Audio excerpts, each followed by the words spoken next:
What's going on? It's Barack Osama Flame, bitch. What's going on, everybody?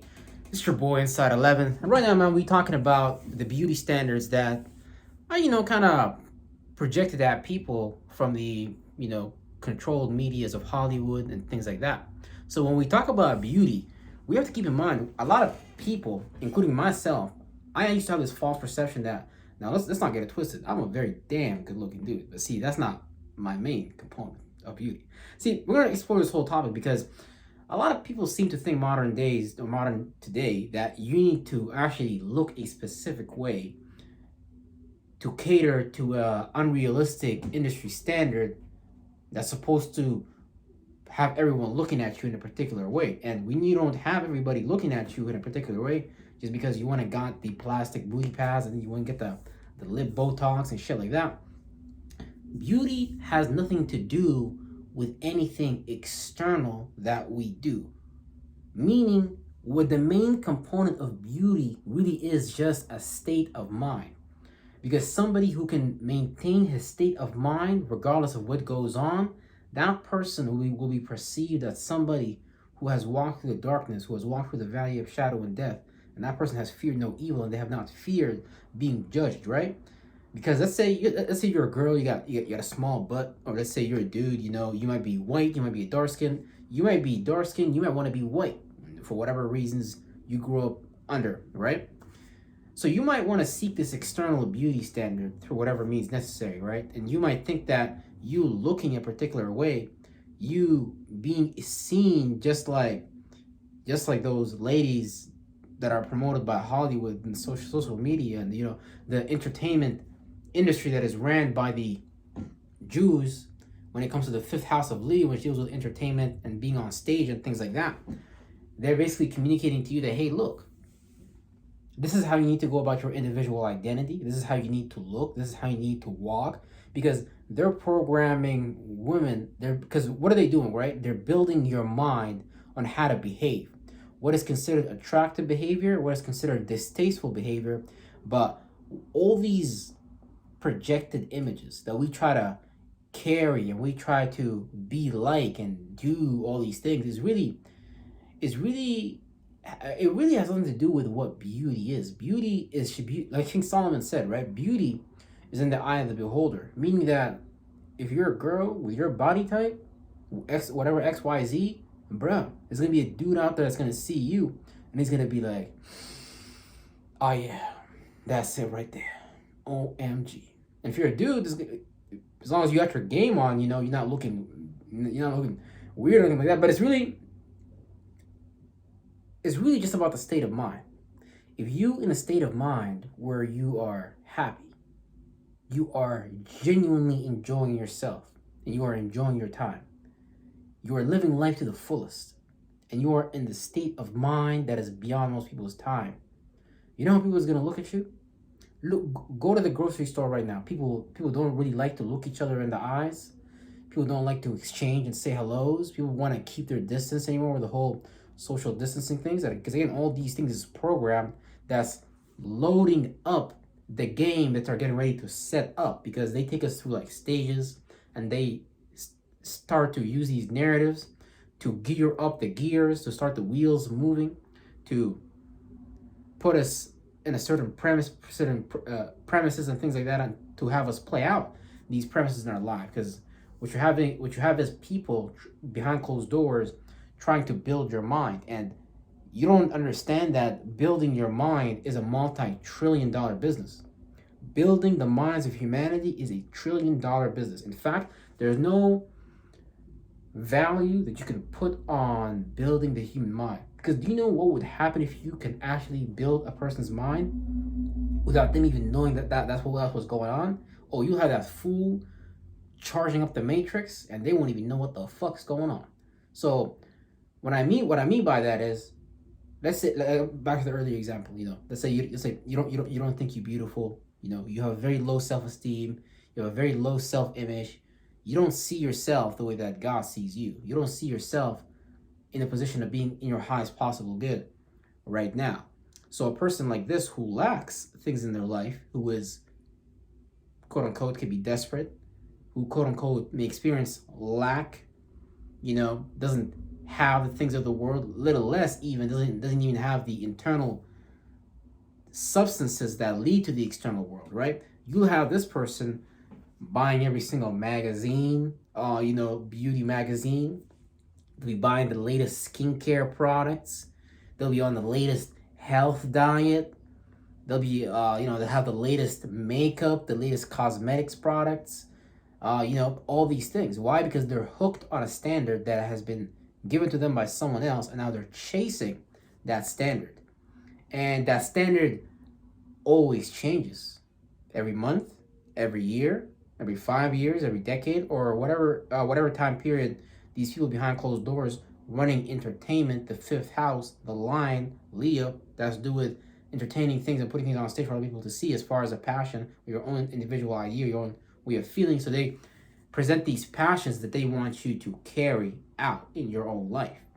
And it's very dangerous because we're basically taking on another woman's thought or feeling, and we're playing that out in our life, and we're calling that life. But little do we know, that's just the constructed life that has been given to us in the form of an image in a movie or verbally. There's a lot of ways someone can take information and communicate that to you subliminally, right? If I wanted to, for example, if I wanted to make a threat to you, I don't have to say it verbally. Just me looking you in the eyes and me embodying certain body languages is more than enough to communicate that I have an intention to harm you. Meaning that I don't have to say it, but it'll be subliminally communicated. And if you don't catch it, guess what? Based on whatever action you're doing, you're getting ready to get excommunicated. You're ready to get your ass whooped by yours truly. There's a lot of things that happen behind closed doors. So that's what I'm talking about. The information that is leaking to our conscious and that is stimulating our subconscious responses without us even being able to know about it. So down to even perfumes. You might not even think smelling a perfume or smelling an aroma. Anything that your senses can take and interpret has the potential to influence your conscious, therefore your subconscious mind. So beauty has nothing to do with anything that the world tells you. Beauty is a state of mind.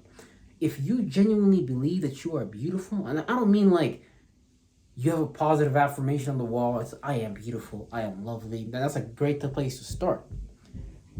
But once you genuinely embed that belief in you, I don't even care how you look. I don't even care what you dress like. I don't even care if you're homeless. You will be the most attractive man and woman on earth if you can believe that you are, beautiful. Beauty doesn't do with anything on the outside. Beauty is an internal thing. Beauty could be just the way you articulate yourself. Beauty could be just the way you carry yourself.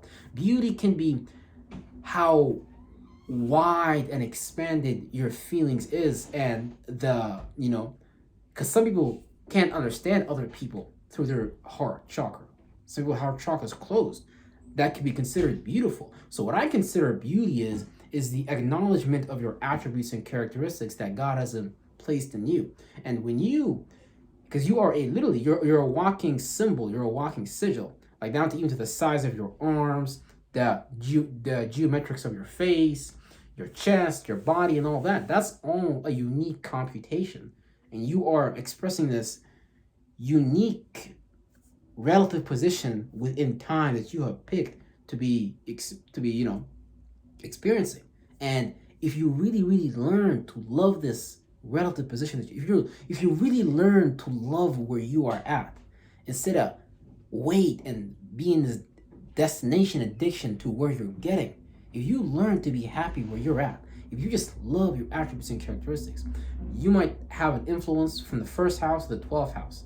Whatever influences that are influencing your chart, or whatever numbers that you have in your numerology chart, these are things that you should be actively meditating on. Because once you get to your virtue principle on the lightest, truest aspect, then you're able to start to love that. Some people are very well articulate, and that makes them very beautiful in the eyes of others. Like I said, some people understand the realm of colors and dreams and imaginations, and they're able to take what's in their mind and weave something together in the external realm that causes other people to be applause, to be happy, whatever. It could be a dress, it could be cosmetics, it could be that, it could be a dance.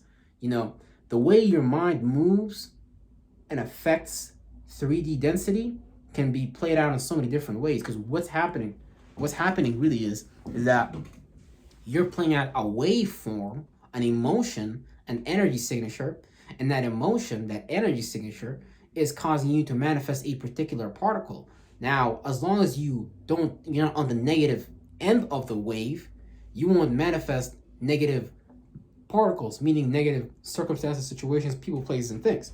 But if you're on the positive end of the wave, you'll find yourself manifesting people, places, and things that are for you because you are for you.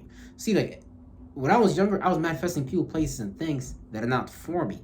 Why? Because I wasn't for me. Because I didn't acknowledge the value of my attributes and characteristics. I genuinely believed I wasn't beautiful. I was ugly. I was probably, believe something along the lines. I was emotionally hideous and like a Frankenstein of some sort that's trying to put itself together so it can get back to living life or live life at the fullest. But little did I know, underneath all the scars and all that, there was another body. There was a real me beyond all the scars. The scars, in fact, became beautiful. All these things became a part of my identity because I started wearing it with pride instead of being afraid of it, right? So, for example, even my name is Osama, right? So you might look at my name and be like, oh, Osama bin Laden. Well, I'm about to drop a rap single entitled Barack Osama Flames. So instead of you giving your power to the enemy, no, you take your power and you use that power for yourself. Don't let other people use your own attributes and characteristics, your own features against you. Don't let other people weaponize that. No, you love your value. You love yourself. Whatever you value, you love that shit. Whatever your attributes and characteristics, man, learn to love that shit.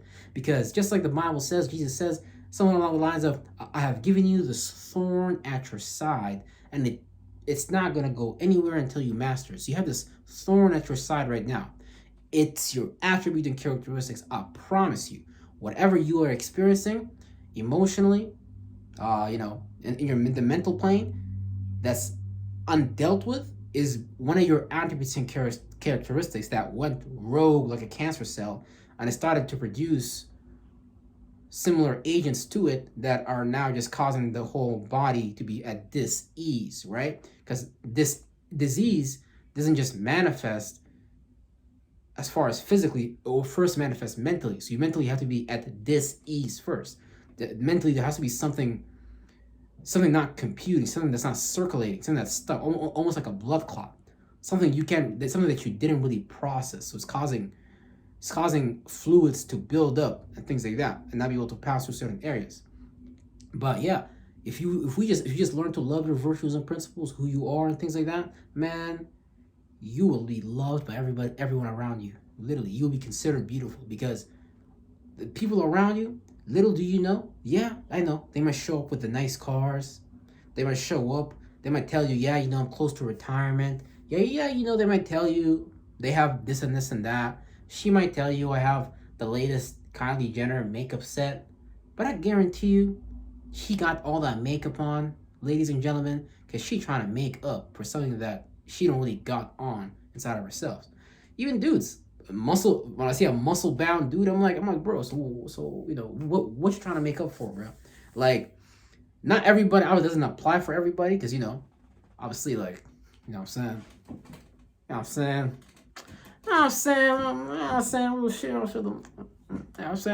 Hey, some things don't apply to everybody, but the point being is that you have to really question, why do you do what you do?